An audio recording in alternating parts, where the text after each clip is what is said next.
How are we there, guys? And welcome to another episode of the Smashing Crossbar Podcast. I'm your host, Josh, as always, joined by Benno this week. Finally made it. We're going to call him friggin' Sleepy out of the Seven Dwarfs. And do you maybe want to change the scene so they can see us? Oh, fuck. Hang on. There we go. I was going to say, it should be right. They should be able to see, shouldn't they? Wasn't on my end, but it is now. Oh, okay. Must be a little bit delayed. I'm here. Yes, I'm here. It's the Brady Bunch. Getting close, mate. We're getting close. A few more gaps to fill, a few more bodies to come in. And we're just trying to work out who's going to play Alice. Me. Anyway, guys, again, before we get, welcome everybody to the podcast. Benno is here. Yes, we are joined by Robbie, the new not so new guy. It's good to have you back, Robbie. Thank you, sir. How are we? Fabulous, mate. I should shout it to everybody because I beat Benno to it. And can everybody hear me? Yeah. Can everybody That's hear my me? joke. Can everybody see me? If you can't, get out. Turn your microphone up. Yes, Noopy. No, turn your microphone round the right way. Thanks, bro. Yes, that's what we found out. So apparently Josh has been talking into his microphone backwards for the past 12 months. I'm a backwards type kind of guy. Just ask. Yeah. Just ask me friends. None of them are here tonight, so don't ask these guys. See the magic powers that you get when you shave your beard? With great power becomes great responsibility. Yeah, that's the question. Can I handle the heat? Welcome everyone anyway to this week's episode of the Smashing Crossbar Podcast. Big shout out to Gabriel Ma, optometrist at Jesmond. Be sure to go see those guys for all your eye care needs. If you are in the Newcastle vicinity, it would be muchly appreciated. They do great stuff out there, and yeah, I'll have to go down there and see him. Yeah, that's it, mate. You'll have to come and see him, and the girls and everyone else that's there. Be sure to let him know that I sent you down, and I'm sure he'll give you some sort of discount or free checkup or whatever it is. Anyway, big week. No A-League this week. Obviously, we've had international break. So we'll be talking a bit of Socceroos, a bit of Matildas, a little bit of crowd attendance. Fuck off to the wife in the background who's just been a twat. So we've got a bit to talk about this week. We're going to try and keep it short and simple into the hour. Yes, that's right. You heard me. We're going to try. Tell them why. We're going to try and keep them down to an hour. Tell them why. No. Personally, we need to try and keep them down to an hour because we just start rambling shit after that. But again, I haven't eaten, and I'm starving, and the wife's starving, and fucking everyone else is. It'll be just a shit fight here. So yeah, He's that hungry. He's already eaten his beard. That's right. I've already had 2 dinners tonight. Oh, hello. I just had a Chavapi roll. No, Noopy. My microphone's always a Chavapi roll. No, he's asking if you can turn it around so he doesn't hear you. I'll just change the polar pattern. Oh, no, wait. I have to turn it around to do that because the knob's on the back. Isn't that right, Josh? Fuck off. That Chavapi rap, mate, that's not Russian.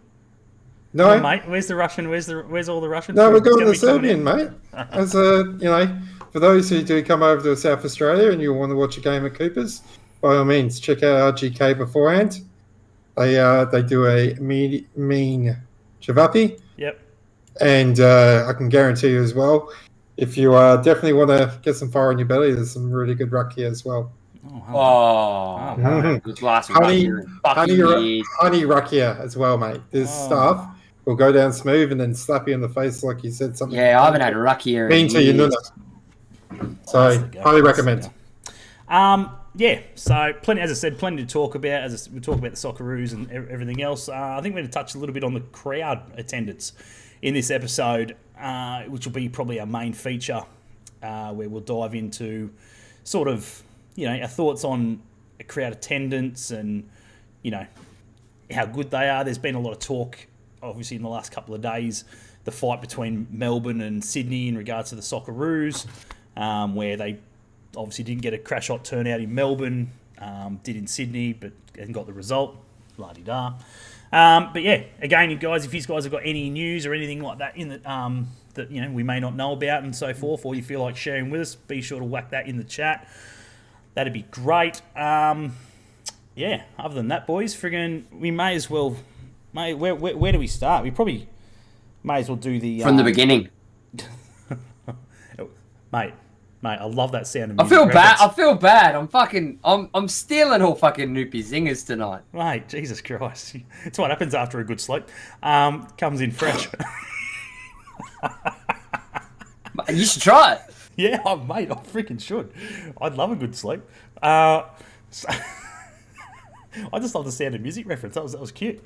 I'm probably the only one who got it, but anyway. I got it. No, you got it. You said it. So. Yeah, I got it. Anyway, guys, I'm going to quickly delve through some of the NPL. I'm not going to go majorly into it, guys. So don't feel like if you haven't got it up, don't go searching for it. Just a couple of quick ones. I'm sure it is. I'm sure you're all over it. Why do I need to tell you? Hey, when I'm here, I'm here. Nah, it's exactly right, mate. Exactly right. What was I going to say? A couple of good games on the weekend. For me, I went down to Lake Macquarie Oval and watched Lake Macquarie versus Charlestown. Absolute banger. Absolute banger of a game there. 3-1. Charlie, Taylor Reegs, Nigel Bugard. The boys got him home. Screaming header from Taylor Regan. Absolute banger. He's come out of nowhere, to be honest. Friggin', he wasn't even in part of the play, and friggin' dodged two blokes, and then friggin' jumped old mate, and friggin' hit this friggin' bullet with his head. It was an absolute screamer. So interesting to see how we didn't make team of the week this week. Friggin' does all the work and doesn't get in, and friggin' the young Resi from Lambton did. Yeah, exactly right. Friggin', to be fair, they played well. New Lambton went well. They beat Adamstown, which is no surprise. The Buds are going atrocious. So see the screamer though. Yeah. Goal of the season. Goal of the season contender. Absolute banger. Lambton Jaffers. Yeah. Bloody yeah. Who beat Edgeworth Eagles? So great result there. That was a good upset. Valentine beating Maitland. Another upset there. 3-1 over Maitland. That's no easy feat there. For me, Charlestown the team to beat. They're playing some good football, and it's honestly pretty average football, but good football. You know what I mean? Like they're not doing anything spectacular, but they're doing enough to grind out that result, which obviously sees them top of the table at the moment. 4 wins, four matches played, 4 wins, 9 goals for, 2 against, and leading the table there. So doing the right things there. For me, as I said, I'm just going to quickly go through a couple of the other ones. For me, Redlands United over Eastern Suburbs 5-2. Upset in Queensland for me. Absolute great game. Watch the highlights of that one to sort of for tonight's show. So yeah, couple of great goals. Be sure to go check that out if you haven't done so already. And the other one for me was the in Sydney. In Sydney was, if I can bring it up, there it is. There was Sydney Olympic finally getting a result which they desperately needed up over the Spirit. 2-0 victory there, and yeah, looked like Sydney Olympic from old. So they're doing some good things there. So you know why? We had a chat with Laurie last week, and yeah, he put the wind up. He's like, boys, we've got to win this one. We've got to win this one for the Smashing Crossbars podcast. Get it up them. That's it. I wonder how much it would be to put the fucking logo on their kit. Interesting. Just for shits and gigs. Just for shits and gigs, yeah. We should do it. Just for lols. Laurie would let us. Fuck yeah. Even if it's just for one game. Hey, he was tempted just to let us do it for the fucking Jets. Yeah. Yeah, absolutely. Do you guys have any NPL excitement over the... I do. Yep. I do. Right. I do. Game of the round for me. Avondale FC versus Green Gully. Absolute smasher. Avondale 3, Green Gully 2. Oh. Avondale now top of the table. The other big game of the round, actually there was another 2, was Port Melbourne Sharks demolishing Dandenong 6-2. Ouch. And the final big game of the round was Heidelberg United Bentley Greens. Heidelberg winning 3-1. We have a look at the table that puts Avondale at top. Melbourne Knights having their their best season that they've had in a while. They're currently sitting in 4th after the first 6 games. The worrying thing for me is that after 6 games, Bentley Greens have still lost all 6 and are sitting at the bottom. Yeah, right. Shit. For a team that consistently makes knockout rounds of the Australia Cup every year, Yep. that's not where you want to be. Yeah, well, don't quote me on this because I'm only sort of thinking off the top of my head, which I've seen on Facebook, but I believe they've sacked their coach. And They have? They've brought in ex-Newcastle Jets bloody backroom staff. Shit, I can't remember his name now. I've lost it off the top of my head, but yeah, you can go find it on their thing or whatever it is, yeah. But they've appointed one of the backroom staff from ex-Newcastle Jets backroom staff, and I think Western Sydney as well. But yeah, so he's gone. Yeah, interesting. Robbie, what do you got, mate? Yeah, so a bit of a decent round over the weekend for the NPL SA, or the ROA NPL South Australia. Unfortunately, I couldn't get to any games. I was refereeing up in Port Pirie, so good 7 a.m. wake up and head off to my mates. And then we didn't get back home till 9:30 that night, so it was a pretty big day, but good football. Yep. Couple of big ones. Metro Stars are really pressing in early on in this season already. They had a big win, 2-0 against West Adelaide. And the other one, which was a bit of an interesting one to watch the replay of, Sturt Lions played the Adelaide United, obviously under 23s or 21s. It was a bit of an interesting one because Michael Moroney, the old Michael Moroney, plays for Sturt Lions now. So there's a bit of the old blood versus new blood. I don't know whether you saw, but A-League have been doing the rounds, and Johnny Yule, he did an absolute belter from outside the box. If you haven't seen it, jump on the Keep Up and have a look. It's a classic. But yeah, they ended up setting fire to the NPL league because they won that 4-1, and they currently lead the top of the ladder, which is, you know, as long as they keep going the way they're going, is probably the biggest contention that the Adelaide United side in the NPL has had in quite some time. They're normally sitting around the mid-table, so I'll be watching that one with a bit of interest. Yeah, no, beautiful. Yeah, plenty of good stuff going on. I believe the New South Wales Australian Cup next round fixtures will be announced tomorrow at about 11 o'clock. So be sure to tune in for that.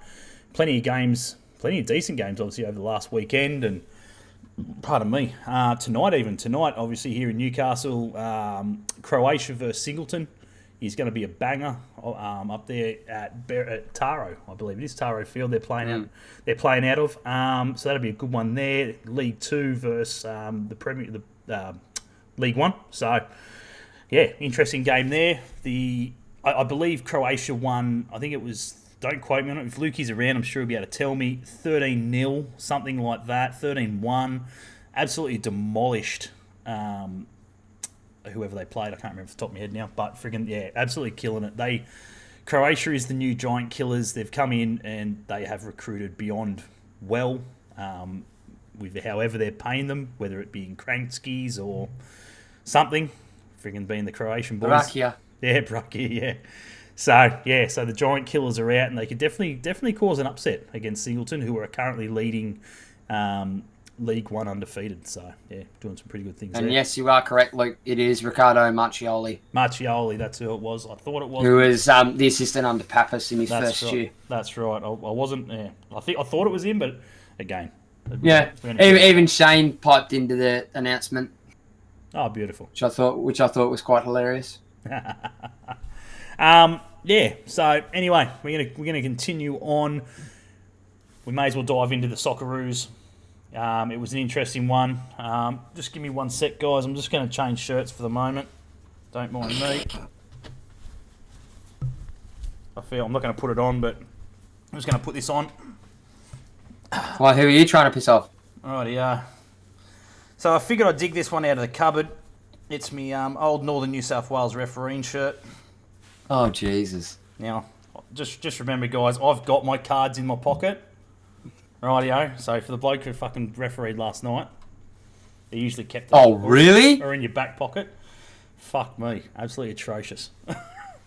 Yeah, so anyway, was it 2-1 victory? The first one played pretty well, dominated the game in Sydney. Don't really think we gave them a bit of a sniff at all. You know what I mean? They looked, I don't know, the boys looked comfortable. And I feel that every game that Graham Arnold plays, they seem to be getting better. And it's not majorly better, it's just in little things. You know, like the game before, they may have struggled in defence, but they fixed it up in the next one. So obviously the backroom staff are doing the right things in picking up, obviously, the mistakes or the errors that they made in the game before and obviously fixing them up. Benny, what was your thoughts, mate? Did you catch the game at all? Or? Yes, I did. I caught parts of the game whilst pottering around doing other shit. The return leg here in Melbourne, they looked off. To me. They just looked off. In the first one? No, in the second one. Oh, the second one. Yeah. Yeah, in the Melbourne leg, they looked off. First game, fucking couldn't fault it. Yeah. I'm not a fan of the way Arnold sets up. But again, each to their own. Yep. It worked. Yep. I don't know whether the change in players for the second leg had anything to do with it. Mm-hmm. More than likely. Probably not familiar with the system as much as what the majority of the stalwarts were for the first ones. Yep. But yeah, they looked like they were just going through the motions, but in a good way. In the first leg. Yeah, the first leg, I don't know, they just looked dominant and they looked very comfortable on the ball and so forth. So, I don't think they didn't make. I don't know. What's the word? They didn't. They made it look easy. They didn't overcommit. You know what I mean? They just done the right things without making it. You know, making them look too good or friggin' so forth. But yeah, the second game was a completely different story. And again, all jokes aside, the referee was atrocious, I thought. But yeah, he didn't sort of, play out the result. You know what I mean? Like, there was probably a penalty chance there that we could have had. That you probably would have given. Most referees may have given, not all referees, obviously, but most referees. Be careful about how we say that now. Yeah. Well, yeah, exactly right. But again, I don't think he cost us the game. The referee, I just think that he made just errors all over the shop. It wasn't just for Australia. I mean, it was just errors in general. Just the whole play was just not right. And we'll get to Robbie in a minute. I'm sort of just stonewalling him at the moment, prolonging the inevitable. Yeah, because I know he's going to come out and everything else. And he's popped the drink. I heard the. Not going to say he's going to protect the referee. I'm sure he wasn't impressed with some of the calls either. But yeah. I think that for me, and I'm gonna steal it, and I'm sure Robbie will mention it during his thoughts of it. But he did bring up a good point where he said to me, you look at that performance, and then you look back at the A-League referees' performances, and you can't really bag the referees in the A-League after watching too harshly after watching something like that. No, I'd agree with that. Where 90% of the referees in the A-League aren't full-time referees. I believe we've only got three, something like that, in full-time referees. So, I think a lot of the referees in the A-League would have done a better job than that, than what was shown last night. So, but yeah, plenty to talk about in regards to the what comes next. I suppose that's the biggest one. What comes next for Australia? We go to England, I believe it is, and we play over there at Wembley.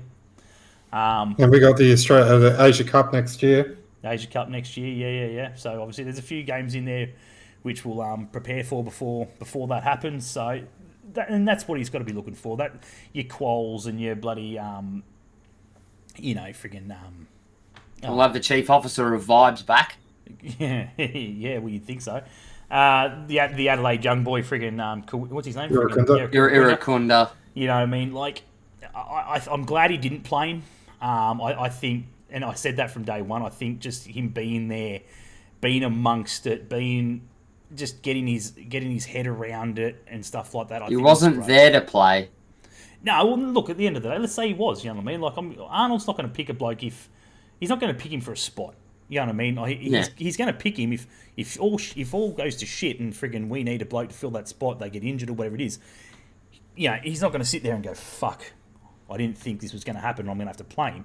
He would have picked him knowing his ability and stuff like that. Yeah, he would have been fine. But praying and hoping probably just to go, look, let's just try and... I just want to try and get him in here, get him amongst the boys, get him amongst, you know, your Craig Goodwins and stuff like that and all these leaders and sort of, welcome to the big time. Welcome, this is where you want to play. You know what I mean? It's great playing for your club, but there's no better feat than representing your country, whether it just be a basic friendly or, you know, on the big stage at World Cups and stuff like that. So... Another captain to add to the books too. Yeah, that's a different story in itself. And I'm not going to go into that before I let Robbie speak about the referees and stuff like that. Of course. But that's a completely different subject, which we'll get into quickly. But yeah, so for me, it was a good thing he didn't play. Gauci played well.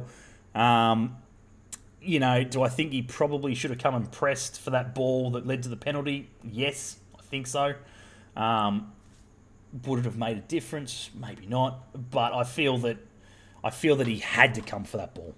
I feel if he was wanting that ball and he rushed to get that ball, it may have led to Deng or whatever not putting as much pressure on the bloke forcing the penalty. But anyway, that's my opinion on that. It is what it is. It was a great penalty, and yeah, look, you know, you got unlucky with the header. Great header. You know, when Irvine leaves a bloke free like that, expect to get punished, and that's what happens. So, anyway, we're going to get into. We'll let Robbie friggin' speak about the refereeing situation. Pretty much, Robbie, mate, just you know, tell us your thoughts as a referee. You know, on it, because I know there's been a lot of hype and there's been a lot of shit, and there's people been commenting on it, going, "How did he even get a gig?" La-di-da, all this sort of crap. But I'd love to hear your thoughts on it as a referee, mate. And yeah, let's throw it over to you, mate. I'm going to preference this to begin with. These are my own thoughts and opinions. These have nothing in relation to any of the affiliations I currently am a part of. There's letting the game go, and then there's what we saw yesterday. Yep. I felt there were definitely some opportunities where it could have potentially been pulled back in regards to player management. I have to plead the fifth, otherwise I get in trouble. For me, my biggest issue is the head clash. That should have been an instant stop of play. Especially given the new IFAB laws that have been brought into play in regards to any form of head knock. Yep. I don't care if someone's shooting for a goal. I really don't. If I've got a player down and they're holding their head, whether that may be simulation or not, I don't care. Yep. I'd rather, as a referee, as I said a couple of weeks ago, I want 22 players to walk off that field healthy. So if I've got a player down holding their head, you better believe I'm stopping play and making sure that player is taken care of. Given the fact that we've just had another player last week or in the last week drop with a cardiac arrest on the field, I'm sorry, player comes first, play safety comes first. Regarding delayed restarts, there was a couple of times where definitely could have pulled in and said, "Hey, you're taking the mickey. Let's go." And then if you don't go, then you book them, because you know what? I've told you once, told you twice. This is now either a persistence or I'm going to book you for the delay of restart. So, look, I'm going to tell you right now, as a FIFA badged referee, the level of work they have to go through, I can't ever turn around and say that referee doesn't belong there. What I will say is that, the display last night gave me some really good learning and development to review in my own game as a referee and determine, what are things that I can take away from that game as a referee to better influence my own decisions in future. So that's about as much as I'm going to go. I will never bash a referee. All right. At the end of the day, they're human. Yep. They will make mistakes just like everybody else. And you know what? If at the end of the day, any mistake he has made, he's able to look back at that and go, yeah, I did make a mistake on that, and I can learn from that, then great.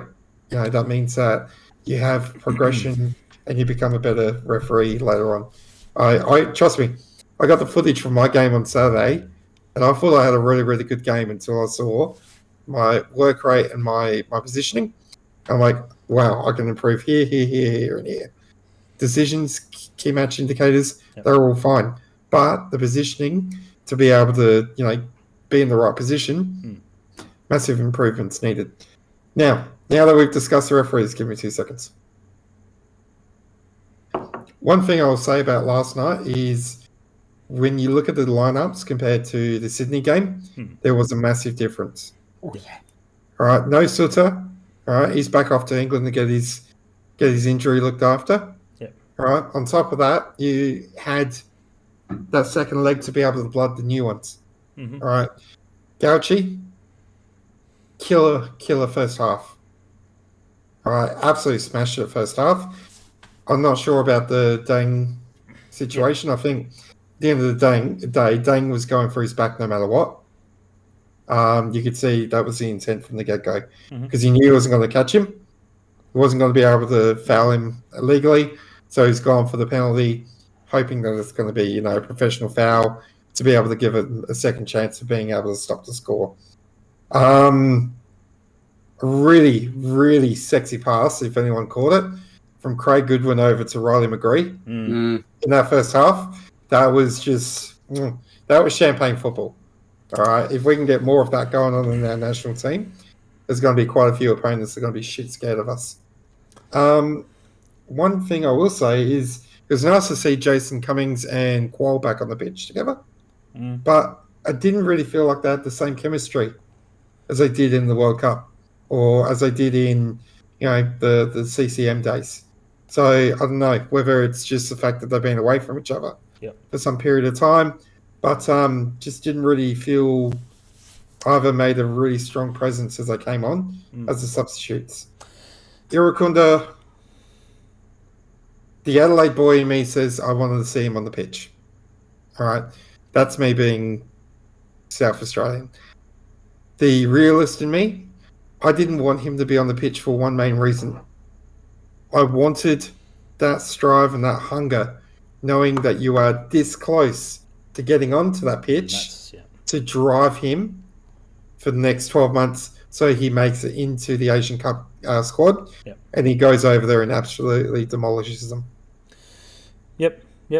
No, it's and that's the thing for me is I'm glad that he sort of got the experience and so forth, and I'm glad Arnie didn't play him, just purely for that. I just think that the experience and the knowledge and the work rate. For me, the biggest thing there would be the work rate.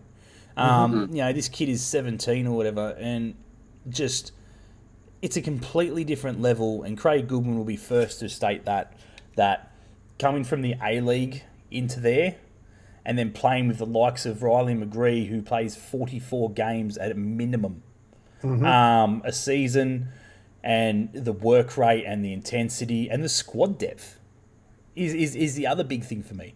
You know, the squad depth overseas where some of these guys are playing, even like your Jackson Irvines and stuff like that, is nearly double what Adelaide have to deal with. You know, 23-man squad in the A-League, it's nearly double that in Europe. You know what I mean? And you're not competing with two blokes. Let's say, you know, the left. You know, you play left back, right? There's two other left backs you compete with. You know, you're competing with 6 or 7, and everyone's as good as everybody else. It just comes down to the work rate and, you know, the fitness level and everything else. So for me, I think. I'm guessing we'll find out. Friday night? You guys play Friday night? We do. Where's the Sydney Wanderers? Yeah, Friday night. And no doubt. You know, I don't believe Craig picked up any injuries and so forth. So no doubt, both those boys and Gauchi obviously will be raring to go and so forth. And I think we'll see it. Yeah, I think the biggest one this weekend will be to watch Iraconda and just see what happens. see what little things change in the time when he gets on the pitch. So I said this a while ago to a lot of supporters. His mentality in the last 3 months has really impressed me. Yeah. All right. He went from being a player who got dropped for not, meeting the requirements as a trainee. Yeah. Okay. He had a few things going on in his personal life. Mm-hmm. And by the sounds of it, the community has really gotten around him and said, nah, mate, you need to pull your head in. You're in an opportunity that most 17-year-olds can only ever dream of. Yep. All right. And full credit to the kid. He's listened. He's listened. His work rate has completely changed. Yep. He's getting the rewards for it now. And it's going to continue to get the rewards if he continues to work the way he is. So, look, I'm really, really hoping that, it continues on. Yep. As I said, I want to see him on Friday night, at least half an hour, 20 minutes, just go out there and give Western Sydney Wanderers help. Yeah. Yeah. Look, it was good. For me, the result didn't matter. You know what I mean? I think seeing some guys get their chance and debuting, it was great. O'Neill looks so good. He looks so tidy. And I think his level of football has just gone skyrocket in the last 12 months at Melbourne City. Nuts. Just I don't know. He just looks so sharp, and I can't imagine him being in the A-League for too much longer. I think a nice Bundesliga side, or maybe even like a Turkish side or something, he would excel. You thinking Bundesliga 1 or you thinking Bundesliga 2? Even if he starts in Bundesliga 2, there's no need to rush to Bundesliga 1. I think the Bundesliga, I think he just needs to sit back and, go over there and, make a name for himself. Irvine, there's no need for Irvine to be, and was it Rolls? Is it Rolls is over with him? I can't remember. Rolls. Yeah, Kai Rolls. Nah, Connor Metcalf. No, Metcalf, that's right. Oh. Metcalf's over with him, yeah. There's no need for them to be worrying about the Bundesliga. You know what I mean? If they make it and they get an opportunity, fantastic. If St. Pauli get promoted, fantastic. But they're killing it there. You know what I mean? There's no need to dream too big. Same with McGree. I don't think, I think McGree is better playing in the Championship than he would be playing in the Premier League. I think that pressure, it would be just too big. We've seen it with Aaron Moy. You know what I mean? Mm-hmm. He done well in the Premier League, no doubt, but you could definitely tell he wasn't the player. He worked up from the champ first. Yes. Yeah, but that's the thing, though, and that's exactly what I was about to say. Like, he was nowhere near the same player as he was 12 months before that playing in the freaking Championship. No. You know what I mean? He was... I'm happy if he goes over, even Bundesliga 3, there's a club there, Dynamo Dresden. He goes with them, they get promoted back up to level 2, and then I stop having to, trying to find the legal streams to be able to watch, my team play over in Germany. So if he could do that, fantastic, and I'd support him every step of the way. Absolutely. Look, I'd love to see him at Derby and stuff like that, and I'm sure Ben would love to see him in Birmingham. But I don't think the English game is for him. I don't think, and again, that's just my opinion, but you watch some players, and I just don't think they've got it cut out for some leagues. And for me, I don't think the English game would do him well. Just like Irvine, I can't see Jackson Irvine playing in League 2, 1, or whatever. I feel that he's getting great service, great the pace and everything else suits him there. So, but again, it was good seeing some of the youngsters getting blooded. Arnie's doing a great job, and again, I never thought I'd hear myself say that. Because I've never. I think that's been the funniest thing I've heard from a lot of football fans at the moment. Yeah. Is it's getting really hard to hate him more and more. Yeah. And I have to agree with it. I mean, a lot of people are saying, "All right, he didn't play Irakunda, but my faith was being restored." Arnie out. But even then, that was a joking way. But yeah. Hey, I'm going to say this now. Yes. Gauchi. Yes. Definitely the next Socceroo goalkeeper after Lecky. Or not Lecky, so Ryan. Yep. Agree? Yep. Yes. Maybe.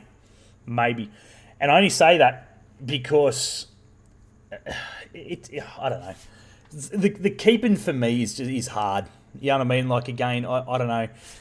To say a player, you know, like I don't know, will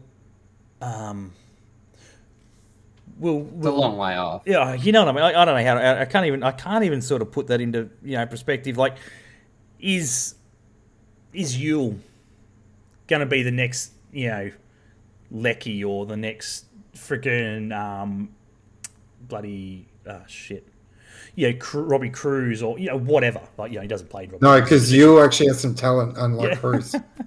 Yeah, but that's the thing, though, right? So, but we always do it. We always compare. You know what I mean? Like, you look at bloody freaking what's his name? Bloody shit. What's his name at MacArthur now? But he was at City. Arzani, right? You look at Arzani. Everybody was thinking it. He's going to be the next Aaron Kuhl, right? He was. Oh, absolutely. There would have been thousands. Yeah, but there would have been half the population, right? Trust me, you ask someone's their belief whether it was a penalty or not, and I can guarantee you can automatically exclude majority of their responses.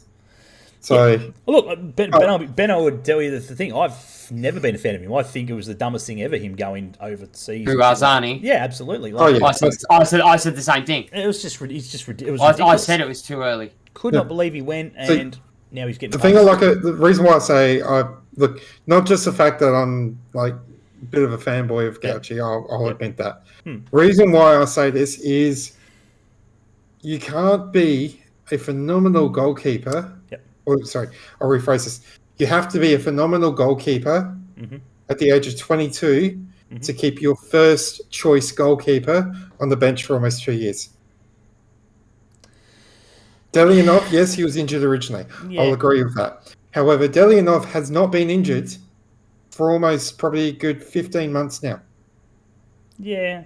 Look, I don't know. Like, and I'm not going to sit here and say the thing for me is right, and it's hard to say. Like, the easiest way for me to put it is if he was playing at Adelaide. If he wasn't playing at Adelaide, things could be very different. Adelaide is so heavily involved with their youth. They blood their youth like nothing else. And so because he's at Adelaide and he's getting all this stuff, he's where he needs to be, right? I think every A-League young goalkeeper at the moment would be kicking themselves and be praying to get a chance to go to Adelaide and be in that sort of strong youth setup. For me, that's just my opinion, right? Because the Jets, fucking useless, right? You know, we waste our talent. I think Noah James is an exceptional keeper who has not got the chance and not been given enough chance for me to show his potential, and because of that, he's now going to struggle to make another A-League club, right? Because he didn't get his chance. And that's pretty much what it is. In for me, a goalkeeper is dog eat dog world, because you're not competing with 6 or 7 or 8 goalkeepers. You're competing with maybe 2 at the max. But yeah, again, like for me, I don't know. Do I think he's good enough to represent the Socceroos? Absolutely. I think he could definitely fit in there in the number 2 spot, 100%. But for me, I don't know. It's a hard one. It's a hard one, you know, because for me, I couldn't fathom why,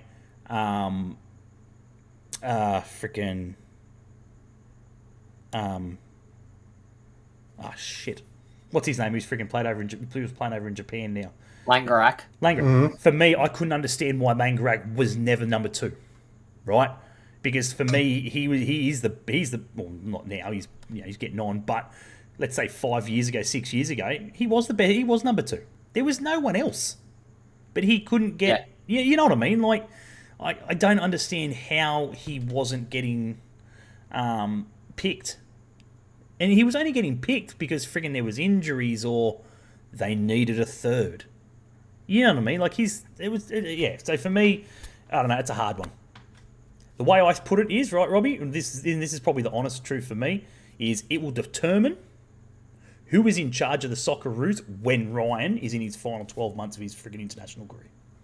That for me is going to be the big one. If it's an Australian coach, maybe. But if they've got an international at the helm, they're going overseas, and he will blood overseas without a shadow of a doubt. He'll be going right, and again, this is Ryan's come to him and gone right. This is going to be my last World Cup. I'm going to finish this World Cup or whatever it is, and that's me. As soon as he says that, he's going to Europe. If it's an international coach, right? So if Graham Arnold finishes, or decides to leave like Ange or whatever it is, and that for me is the biggest. That's going to be the tell. Biggest hurdle. That's going to be the biggest thing. If there's an Australian coach at the helm, which again, there's not many. There's not who honestly do you think? Who do you think out of all the Aussie coaches we've got, international, locally? Who's the next Aussie coach you would put into that spot, or would you even think about it? For a laugh, I'd say Carl Viet, but at the end of the day as well, I find his reliance on youth probably can be both a blessing and a curse sometimes. Yet again, you look at the difference between City Football Group at the moment being first and Adelaide United being second. Yep. The two big clubs at the moment in Australia are running off of two different platforms in regards to their player management. Yep. If I was to choose international an or Australian coach, any Australian coach after Arnold, controversial. You say Kevin Muscat, I'm flying over and slapping you. Motomuro, who's in charge of Juventus women. Yeah. We don't want points deducted though. Hey, the women can't help what the men get into trouble for. True. But again, everybody thinks. That's the thing. They don't think because he's in the women's game. Yeah.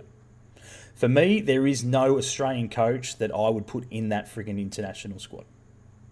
International coaching spot. Fuck. Benno is probably right. He's probably, he's definitely a good shout.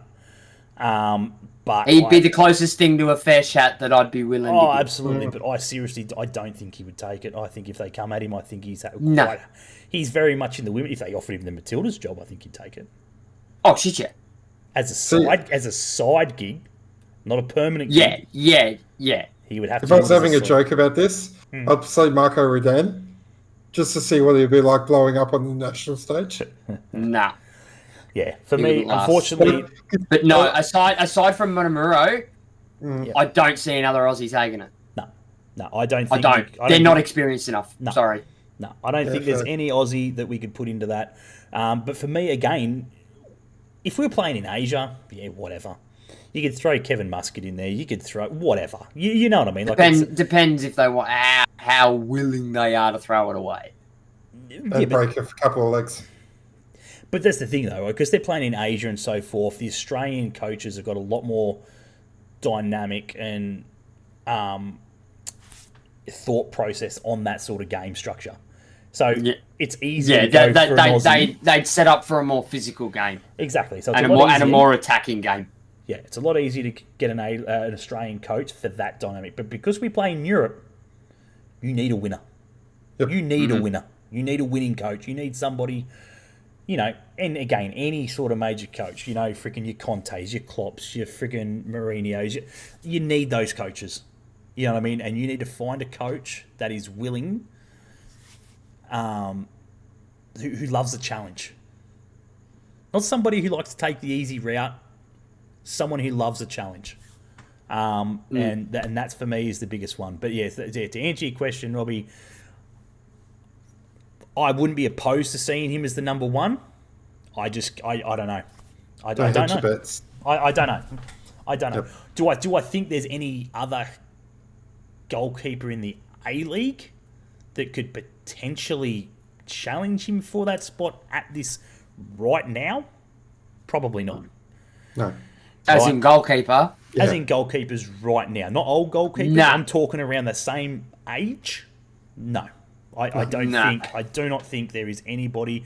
I don't know how old Sale is. He's doing some pretty good things at the moment. He's Can't touch him. He's a Kiwi. Yeah, I know. Oh, yeah, that's true. Yeah, fuck. That's a shame. Yeah, I know. One of the best goalkeepers in the A-League. He's a fucking Kiwi. Because he's probably going Fucking hell. to he's going to be the Kiwi number one, if that's the case. But yeah, for me, he's probably the only keeper that's sort of fucking and two completely different keepers as well. Very very different game sets. And yeah, so look, yeah, absolutely. Yeah, for me, the biggest thing of this is not the goalkeeping situation; it's the captain situation, right? And I can't believe Irvine got the captaincy. I don't agree with it. Oh, For me, I know he's the captain of St. Pauli.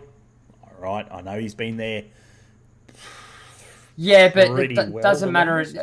Captaining your country versus captaining your club is a different. Again, it's a Massive different difference. dynamic. Yeah, It's a completely different dynamic. yeah. Am I surprised he got the armband? No. Yep. Do I think he should have gotten the armband? Probably no. Yep.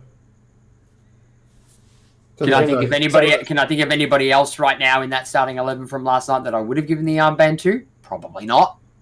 Yep. Yep. It's again, you're playing the game of lesser of two evils here. And I know Robbie's sitting there, and I know he's going to sit there and go, "Why didn't Craig Goodwin get the armband?" No, I understand why. Over, like in regards to Benno, then Yeah. just saying, I don't think he can pick anybody. I would put money on it, right? And this is just my opinion. I would put money on it that if he was offered the armband, he'd turn it down. I don't think Craig Goodwin is the type of bloke where... I know he's not, but I think he's the type... I believe he's that player that just goes, I don't need that shit on my fucking shoulders. I've got enough shit in Adelaide. And it's obviously not bad, but I've got enough shit to deal with. I'm not putting this shit on my fucking shoulders, especially considering that it was purely because Matt Ryan was Off the fucking, bench. just rested sort of thing. I mean, if it was Matt Ryan's retiring, Difference. and maybe he was 2 to 3 years younger than what he is now, yeah, he probably would have Possibly. taken it. But I just think Now that 30, 31? 31, I think he's 31, or if he's not, he's turning. I believe he's turned 31 this year, and he's on the back burner. He's on the back end of his career, right? And he's doing great things, and he should be just concentrating on doing. There was nothing he did last night or the other night that was wrong. He didn't make any real mistakes. He probably should have belted that number fucking 3 that chopped him. But other than that, it's probably the only fucking mistake I can see, because I would have fucking belted the cunt. Because he absolutely smashed him. But, again, he's doing everything right without the stress.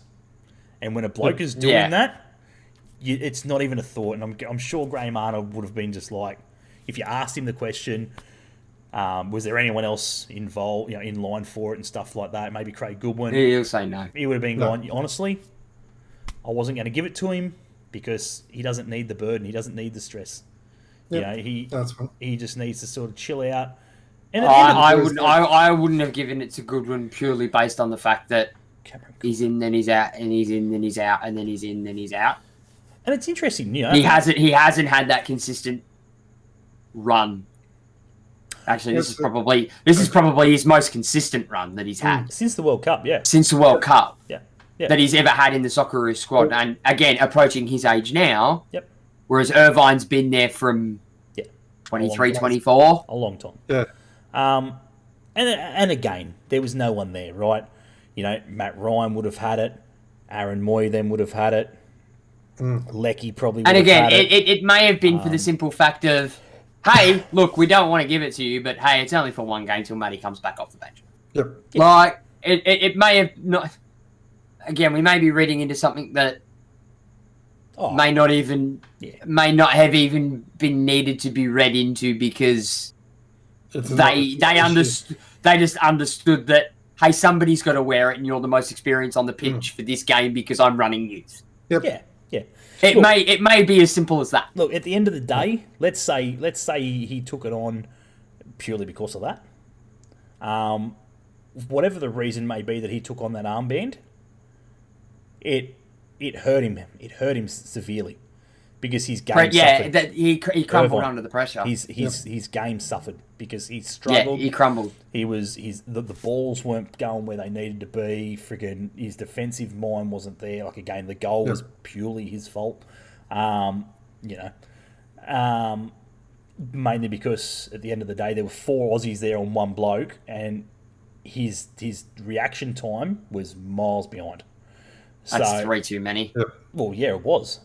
But that's the thing, right? So, at the end of the day, obviously, Graham Arnold's... Oh, thanks, Luke.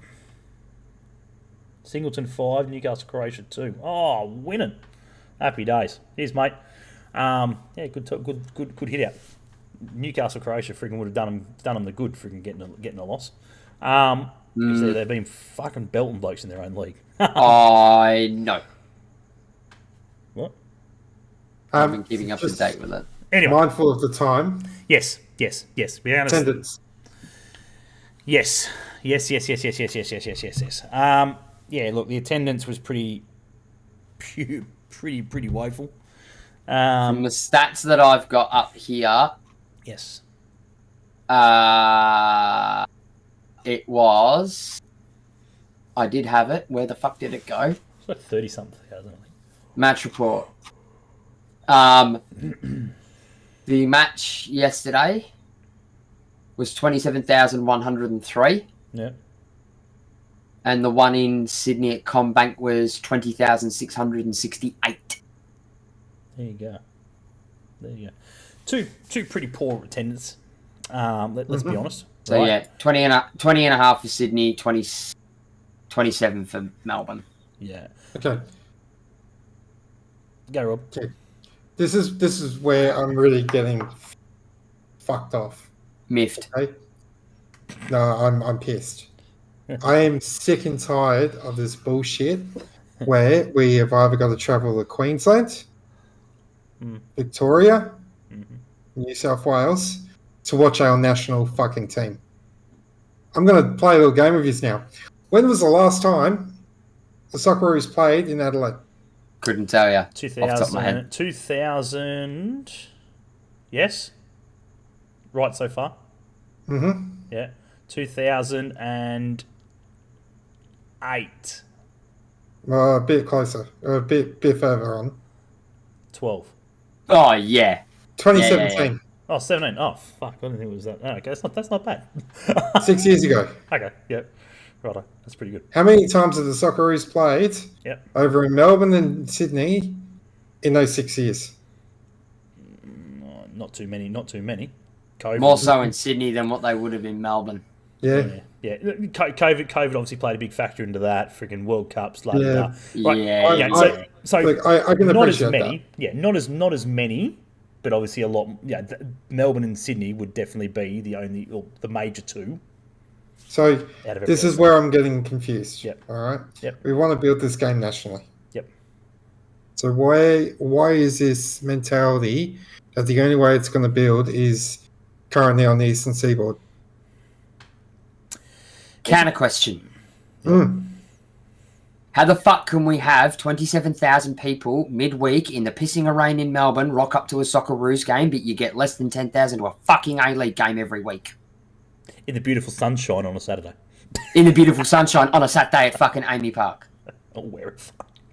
Because it's that thing. Oh, I don't want to support that. I'm a football fan, yeah? Well, come support the A-League. Oh, no, A-League shit. Yep. But yet they're supporting... Doesn't matter how you support. You're supporting 98... Oh, okay. Let's report that for one.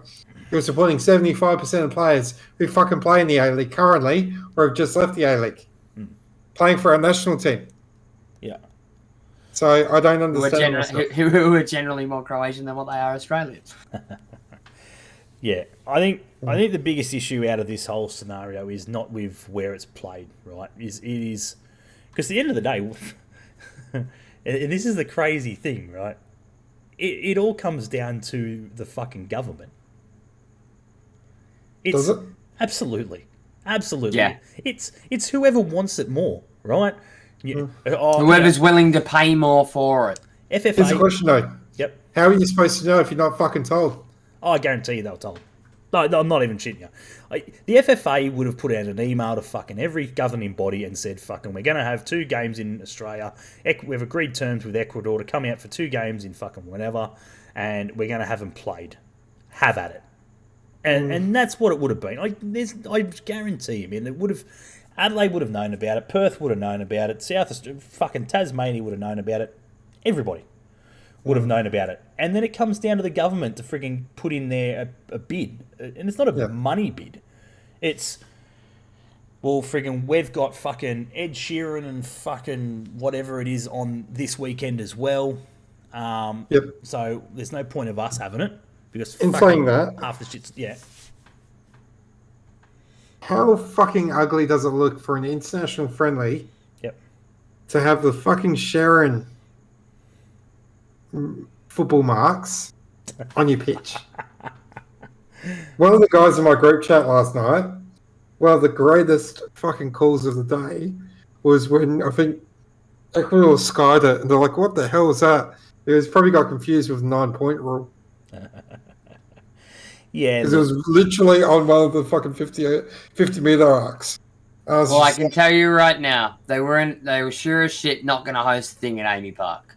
Because what was going on at Amy Park? Nothing would have been going on at Amy Park. They won't host it at Amy Park because it's too small. Well, see, I find that bullshit. I call bullshit on that because I've watched an international match there with Australia, and it's fucking fantastic. It is because it's purpose built, but they're looking at the dollar value here. But you're not getting the people. Well, that's it. 27,000 would have fit in Amy. All right. No, they're being optimistic with it. Yeah, but they're being unrealistic. That's the issue. Yeah, it's an optimistic. But the stadium may not even be their call. That may come from governing body. Here's the question, though, right? Yeah. What builds? Yep. What builds a need or want? Yep. Better than scarcity. Oh, 100%. And for the simple fact that it's played in a purpose-built stadium. But the FFA don't see that. They see dollar signs. I'll put it to you this way, Robbie. Luke's just made a really good comment on there. Yep. Amy Park asked and was told ongoing renovations at the venue for the Women's World Cup made staging the game. They're logistically unfeasible. And that's a possibility. That's a possibility. Fair enough. But let's put it to you this way, Robbie. Right? Let's bring it into Adelaide, right? Because I'd love to see an international game in Adelaide. Why not? Right? I watched Liverpool fucking play in Adelaide. Fucking great. Fantastic game, and it was packed and it was nuts. No doubt Perth have the same conundrum. What happens? What happens then if you get the game? Right? You've been given the game, and let's say you've been given realistic 4 months notice. Yep. The international break's coming. Ecuador have agreed. It's 4 months, not 12 months, because fucking that never happens. You roughly get 4 months thereabouts. Is probably a rough guide of how long you get told before it's happening. Yep. So you get 4 months to sell tickets. You pull 15,000 people. Yep. At that game. Right? So the game's been played at the Coopers against Ecuador. Let's say this game on Tuesday night. And it's a Tuesday night. It's not a weekend. It's played on a Tuesday night. So you get 15,000 people. What are your thoughts on that? Fucking beautiful. Right. Yeah. This is the thing, right? This is because it's not a fucking attack or an aggression or whatever it is. It's just a simple. You would be happy with 15,000 people at Cooper Stadium to watch Australia versus anybody, right? And purely because it's in your own backyard. Yeah. Is that? Yeah, of course. FFA right? don't see it that way. Okay, hang on. No, this is hang on. Thing. Yeah, go on. We've also packed out 55,000 at Adelaide Oval for an Adelaide United grand final. Which is probably where they'd put it, not Coopers. Exactly right. But that's the thing, though, right? We go to freaking Adelaide Oval, and you get 20,000. How much does it hold roughly? Well, it's 60? about 55,000. Yeah, 55, 60,000. It's not purpose built for football, is No. it? No. So, and that's the problem, right? Even it's Marvel, I suppose. So there's probably no. Yeah, that's it. Marvel's no different. I think the only thing they can do is they push in one of the sides to make it a bit more rectangle. But even then, Marvel don't even do that. Marvel's a shit viewing. You also have the roof, which is a big positive if it pisses down rain. But yeah, right. So let's say it's at Adelaide Oval, and you get 20,000 people, right? 25,000 people, which is pretty much roughly half full. You're happy because you've been able to watch a game in your state that you didn't have to travel for and everything else. You didn't have to pay accommodation for, so you're fucking happy days, right? Yeah. You're wrapped. FFA, on the other hand, are losing their shit because they've only fucking sold 25,000 tickets. Well, okay. I guarantee you right now... Counter argument. Hang on. I guarantee you right now, FFA are sitting in their fucking little office losing their shit right now. Because... Do you know why, though? Because they've hosted it in two of the supposed biggest football states and fucking pulled average crowds, right? They wouldn't have broken even. Oh, probably not. Let's say they broke even, right? Let's say they invested fucking $500,000 and they recouped $100,000 profit. They'd be still pissed. Yep. Because it's not enough. See, this is the problem, though. Right? They're going with the complacency.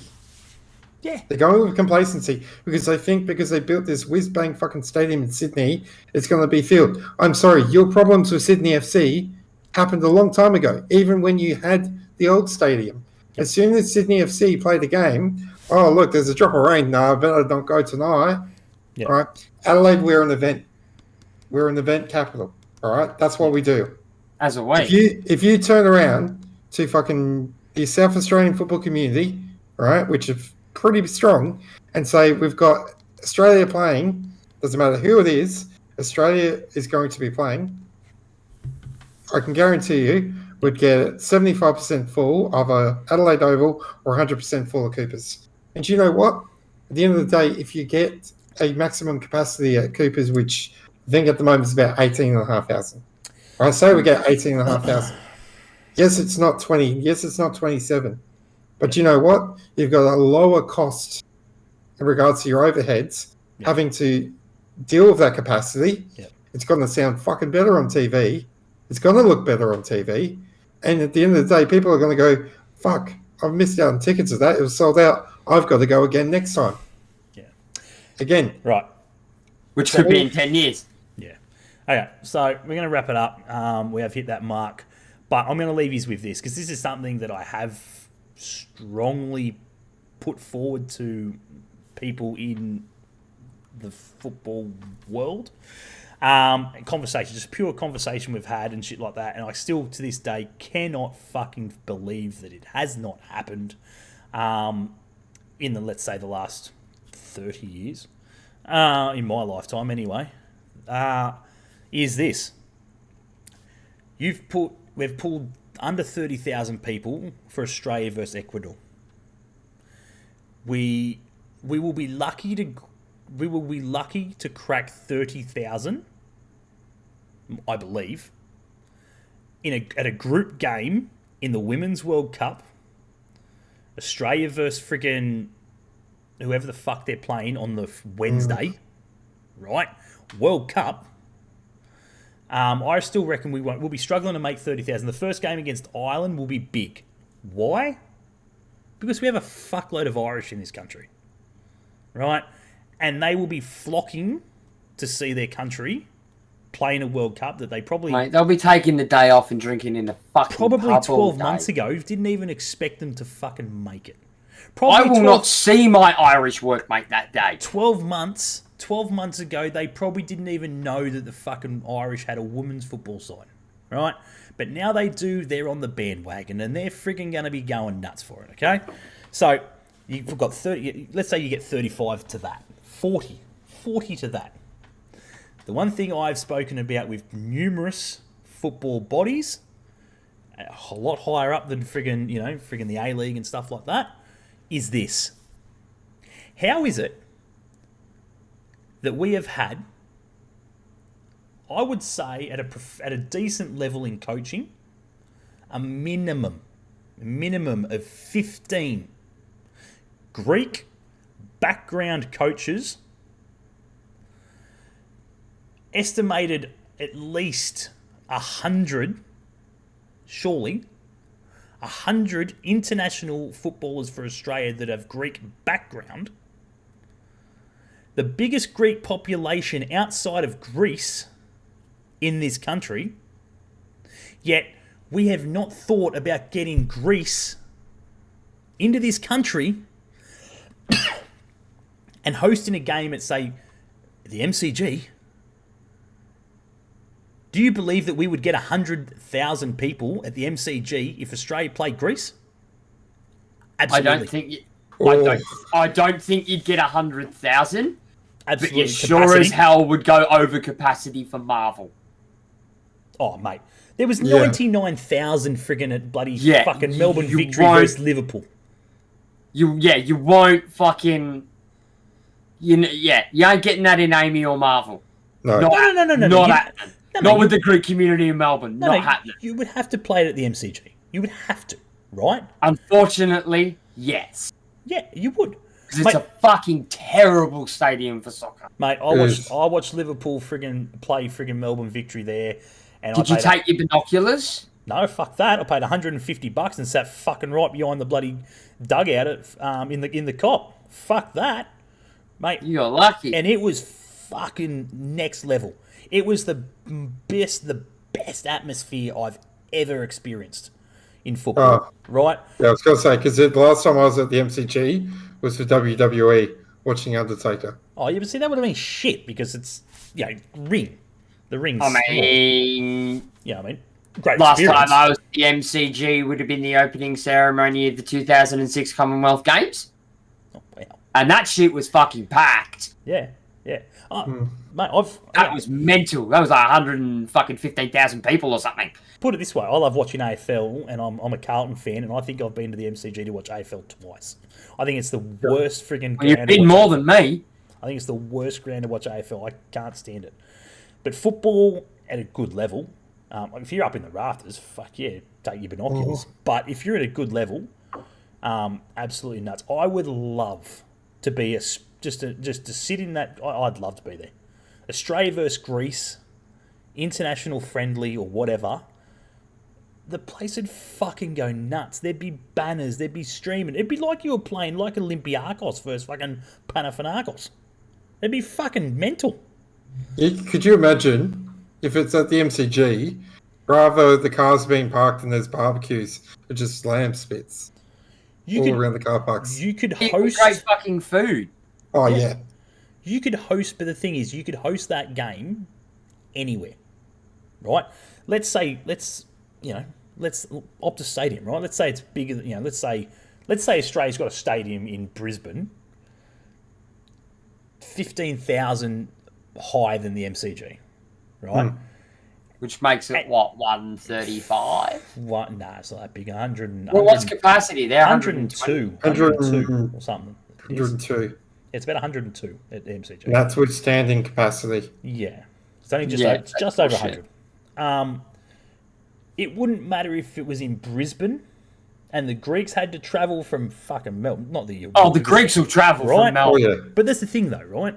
We're talking about, Adelaide, Robbie wanting in Adelaide because, fuck me, we've got to travel every fucking time to watch the Socceroos. A one-off, mate, fuck me. You couldn't have enough planes. They'd have to stop fucking routing bloody friggin' fucking travel from other states to compensate the friggin' the bloody fuckers. Yeah, all the Greeks coming out of Melbourne. Shit, yeah. Mate, and that's for me. I just can't understand why it hasn't been a thought. Like, how hard is it to get the Greeks over here? Fuck me, they're struggling to make fucking euros. Fucking hell. I think that the FFA would be worried about something like that. Oh, I'm sure they would. because the whole thing of them trying to keep the squeaky clean image of the A-League for so many years, you bring that ethnic divide into it. Yeah, that's trouble waiting to happen. Anyway, that's another topic. Yeah, that's a podcast in itself. But again, it's something to think about. It's something that I just can't believe. And I've spoken to people about it. It's good food. It's good food for thought. Because I just don't understand how it hasn't happened. Even England, if we got, England's a hard one, but if we got England over it's here, not. I'd be there with fucking bells on. Yeah, but it is. That's getting them over here. Yeah, getting them over here is difficult. They wouldn't cope with a 24-hour fucking flight over here. And that's the problem. No. It's not that they couldn't. It's just they won't. No, because they're lazy. Exactly. So you know what I mean. So, but you played that at Optus Stadium. The fucking place would be packed. You play against Scotland in fucking Optus at Optus. Yeah, England as well. All of them. Yeah, those sort of countries. Wales. There's fuckload of Welsh over there too. Yep. Fucking you know what, Wrexham, make a stop over fucking here. Yeah. When you're done with United in the US, come here. Yeah. You know what, Wrexham versus Richmond. Fucking get on it. Yeah. It's just I don't know. One of those ones there where I saw it go. Wrexham versus South Melbourne. Right, yeah. Anyway, we're going to wrap it up there. We thank everyone for jumping on the podcast.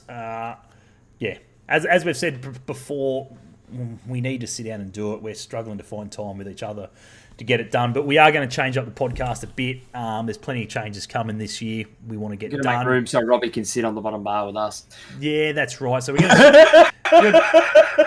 going to do a bit of tinkering and so forth. Any opinions or any ideas you guys have, feel free. Send us a message and stuff like that. We'd love to hear it because at the end of the day... we'd love to hear it so I can throw them in the bin. Ouch. And then we'll grab it back out and say, this is why it was a good idea because Ben threw it out. But yeah, so, if you guys have got any ideas to make it, a little bit better podcast, because at the end of the day, we want to make it as smooth and as enjoyable for you guys as humanly possible, because at the end of the day, it's just, other than that, it's just pretty much us sitting here dribbling on shit. And, getting frustrated and angry at each other. That's what we do. But again, we're dealing facts. Yeah, exactly right. So see, he learns quick. That's exactly right. Come up with a command saying, wake up, like the Wiggles. Guess what? They don't know how to do it. I'm the only one that does. Yeah. Oh, I've got a rough idea, but friggin' nowhere near as a good idea as if you can work that out, you can work out after 3 years how to use OBS properly. No, fuck that. That's why you... Benno, come on, mate. You know the drill. It's why you're still here. The only reason I'm still here. It's the only reason we've still he's part of the furniture and haven't got rid of him yet, because fucking I'd be fucked otherwise. Fucking... Anyway, he's not wrong. No, Benno. We only deal in facts. Come on. Why would I be wrong? And the fact is, in other news, Conte got sacked. Did he though? I heard the other room that apparently didn't. Yeah, fucking apparently he did. That's another topic. We'll get onto that eventually. But anyway, we're going to leave it there. We're going to wrap it up. We do thank everyone for jumping in. Saying, it's Tottenham. Who cares? Exactly. One thing I will say, just quickly before we go, yes. Big shout out to Liam Reddy. Announced his retirement tonight. Oh, did he? One of the big, Yep, announced his retirement. So, look, as much as we love giving him shit over here in Adelaide for, almost needing a walking frame on his goal line, massive props to you, man. You've had a stellar career. You've always taken it on the chin whenever you've come across, and we've given you a bit of lip. Yep. But you've been an absolute pleasure to watch, and wish you all the best on the future of your career. Right, Benno, that actually makes sense considering they've already announced that they've signed Ollie Sale for next season. Correct. In saying that, friggin' just pause that, stop it somewhere, friggin' save it and shit like that, because I have a strong feeling with Liam Reddy that he's going to be another John Farnham and he's going to fucking have another last tour. I can see him picking up another gig somewhere. He was just that bloke that friggin' I've announced me retirement. Oh, and here he is. He's signed for fucking New Zealand this year.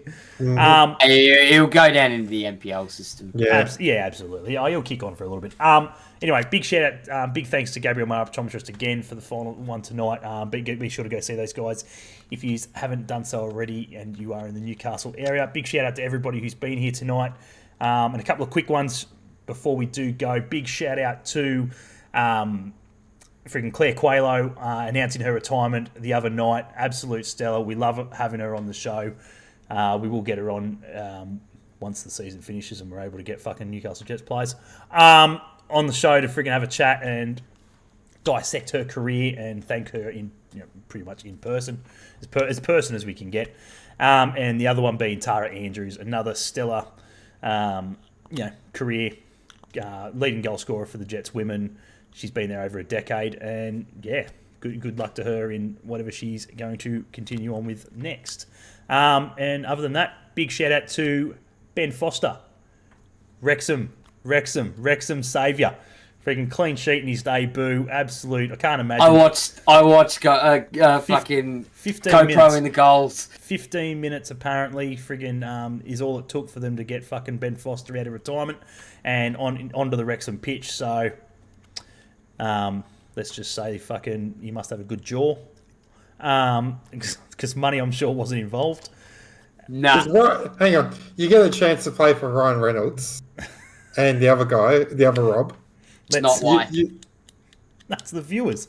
It's the viewers. No. It's the viewers. Nope. It's where he started his first team professional career. Yeah. But that's got nothing. It is, but it's got nothing to do with that. It's all about and his then podcast, from mate. that, Podcast. yeah, look, no doubt there was a media side deal that happened because of it that came with it as well. Of course. He's feeding But his again, career. that's where he got his big break. That was the club that spearheaded him into the transfer that when United signed him and went on from there. Yeah. When they won the LDV Vans Trophy. Exactly right. Big shout out to those are the sort of hot topics at the moment. So happy days, and as Robbie mentioned before, to the young bloke who had a cardiac arrest on the pitch, woke back up and fucking wanted to play on. Bravo to you. Fuck yeah. And we wish you well, mate. Speedy recovery and shit like that, which is another topic that we'll get into in the coming weeks as well in regards to play fatigue and fitness and how much toll it's putting on their bodies and stuff like that. Because we're seeing it a fair bit now.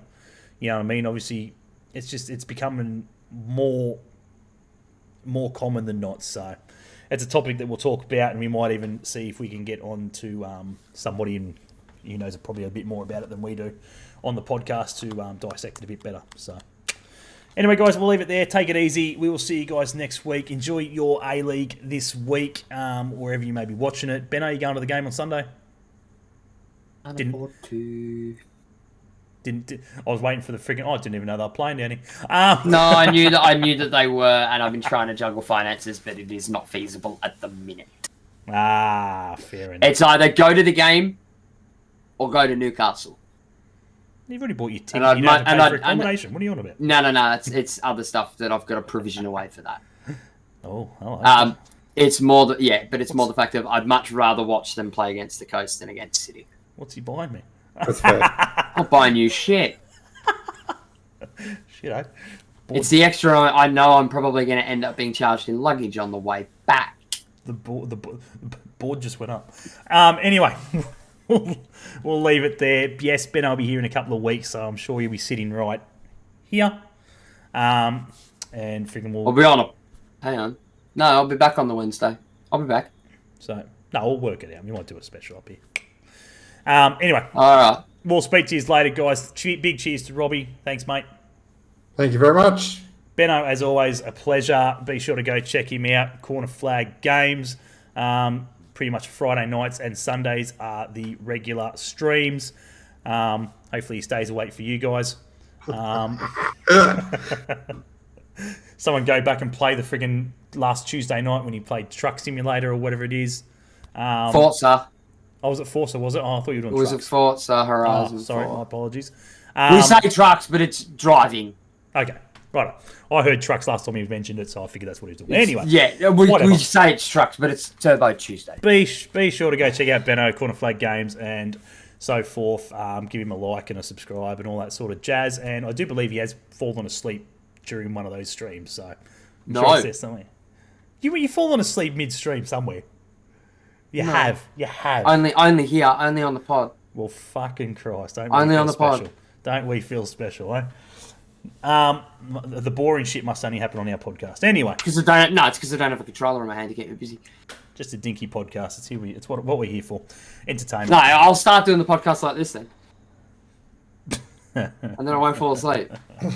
I'll just hold the controller. I'll be right. Very good. Righto, guys, take it easy. We will see you guys next week. And as always, We hate Coast Scum. take it easy, guys. We will see you on the next episode. Catch you later.